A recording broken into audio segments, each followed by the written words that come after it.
সুপ্রিয় দর্শকবৃন্দু, আসসালামু আলাইকুম।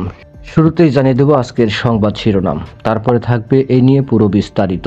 ভোটের অধিকার আদায়ে জনগণকে রাস্তায় নামতে হবে, মির্জা ফখরুল ইসলাম আলমগীর। পরিবর্তন চাইলে ভোটের অধিকার আদায়ে জনগণকে রাস্তায় নামতে হবে বলে মন্তব্য করেছেন বিএনপির মহাসচিব মির্জা ফখরুল ইসলাম আলমগীর। ঠাকুরগাঁয়ে আয়োজিত এক জনসভায় তিনি এই কথা বলেন। নেতাকর্মী ও সমর্থকদের উদ্দেশ্যে মির্জা ফখরুল ইসলাম আলমগীর বলেন, এখন একটা নতুন বাংলাদেশ গড়তে হবে। আপনারা কি সত্যি সত্যি পরিবর্তন চান, নাকি আবার এই আওয়ামী লীগের নৌকায় ফিরে যেতে চান? তাহলে 5ই আগস্ট সবাই যেমন রাস্তায় নেমেছিলেন, আবারও ঐক্যবদ্ধ হয়ে রাস্তায় নামতে হবে। রাস্তায় নামতে হবে নিজের অধিকার আদায়ের জন্য, ভোটের অধিকার আদায়ের জন্য, ভাতের অধিকার আদায়ের জন্য, ন্যায় বিচার পাওয়ার জন্য, সামাজিক মর্যাদা পাওয়ার জন্য। স্বাধীনতার পর থেকেই দেশে খুন, জখম, হিংসা শুরু হয়। উল্লেখ করে তিনি বলেন, সবচেয়ে দুঃখজনক ব্যাপার, যে নেতাকে এত মানুষ ভালোবাসতো, যে দলটাকে লোকে ভালোবাসতো আওয়ামী লীগ, সেই দলটাই আমাদের ওপর চড়াও হয়ে গেল এই দেশের মানুষের ওপরে।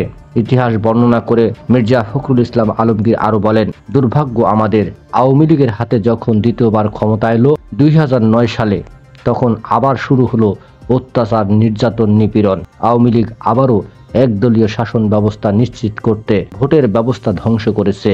মন্তব্য করে বিএনপির মহাসচিব বলেন, আমরা 3বার ভোট দিতে পারিনি, যুবকরা এখনো জানে না ভোট কি।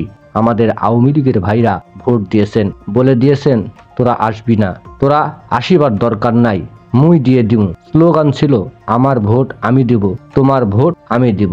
গণমাধ্যমের স্বাধীনতা কেড়ে নেওয়া হয়েছিল।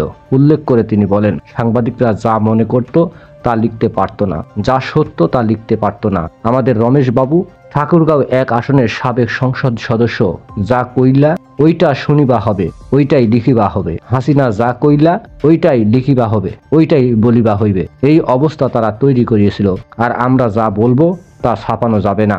এখন একটা দাবি উঠেছে, আমরা একাই সব করে ফেলেছি। 15 বছর ধরে আমরা মায়ের খেলাম, মামলা খেলাম, গায়েবী মামলা হলো, অনেক বলার চেষ্টা করে বিএনপি তো পারে নাই। বিএনপি 15 বছরের লড়াই করেছে বলেই তো তোমরা পেরেছো বাবা, না হলে এই জায়গাটা তৈরি হতো না। যোগ করেন তিনি, বাংলাদেশের সাম্প্রদায়িকতা নেই। উল্লেখ করে বিএনপির মহাসচিব মির্জা ফখরুল ইসলাম আলমগীর বলেন, আমরা যদি কখনো সুযোগ পাই, জনগণের ভোটে নির্বাচিত হয়ে পরিচালনার দায়িত্বে যেতে পারি, এই দেশ সব সম্প্রদায়, সব ধর্মের মানুষের অধিকার নিশ্চিত করা হবে। কৃষক যেন ফসলের ন্যায্য মূল্য পায়, সেটা আমরা নিশ্চিত করব। শ্রমিক ভাই যেন তার ন্যায্য হিস্সা পায়। আর বিনা কারণে গায়েবী মামলা যেন আর কোনো দিন না হয়। বিনা কারণে মানুষকে গুম করা, হত্যা করা, এটা যেন বাংলাদেশের আর কোনো দিন না হয়, সেটার ব্যবস্থা করব। নিউজটি সম্পূর্ণ দেখার জন্য সবাইকে ধন্যবাদ। বাংলা নিউজের পরবর্তী আপগ্রেড পেতে আমাদের চ্যানেলটি সাবস্ক্রাইব করুন। নিউজটি ভালো লাগলে অবশ্যই লাইক, কমেন্ট, শেয়ার করে অন্যকে দেখার সুযোগ করে দিন। ধন্যবাদ।